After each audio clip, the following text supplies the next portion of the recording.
করে নিয়ে আজকে আমি বানাতে চলেছি মাছের কালিয়া। আজকে রেসিপি সম্পূর্ণ আমার নিজের। তো এখানে আমি মাছ নিয়ে নিলাম। মাছগুলোকে লবণ হলুদ এবং লঙ্কার গুঁড়ো মিশিয়ে একটু ভালো করে মাখিয়ে নেব।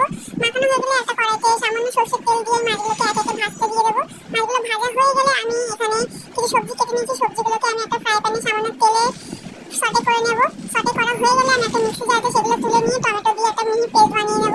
পেস্টটা বানাতে বানাতে এদিকে দেখলাম মাছগুলো আমার প্রায় ভাজা হয়ে এসেছে। মাছগুলোকে একে একে আমি প্লেটে তুলে নিলাম।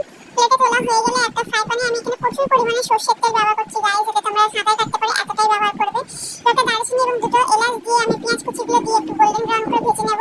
এই পর্যায়ে আমি 2 টেবিল চামচ আদা রসুন বাটা ব্যবহার করছি। আদা রসুন বাটা দিয়ে আমি ভালো করে কষিয়ে নেব যাতে কাঁচা গন্ধটা চলে যায়।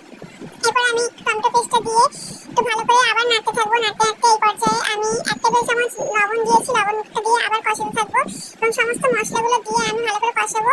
তারপর মিক্সিতে একটু জল দিয়ে আমি সেই জলটা দিয়ে দিলাম এখানে। তারপর দেখলাম যে প্রচুর পরিমাণে তেল ছেড়েছে। এই পর্যায়ে আমি 2 কাপ পরিমাণ মতো জল ব্যবহার করছি। জলগুলো ফুটে এলে মাছগুলো দিয়ে আমি উপর থেকে ধনেপাতা কুচি এবং লঙ্কা ব্যবহার করেছি। তো হয়ে গেল আমাদের সুন্দর মাছের কালিয়া।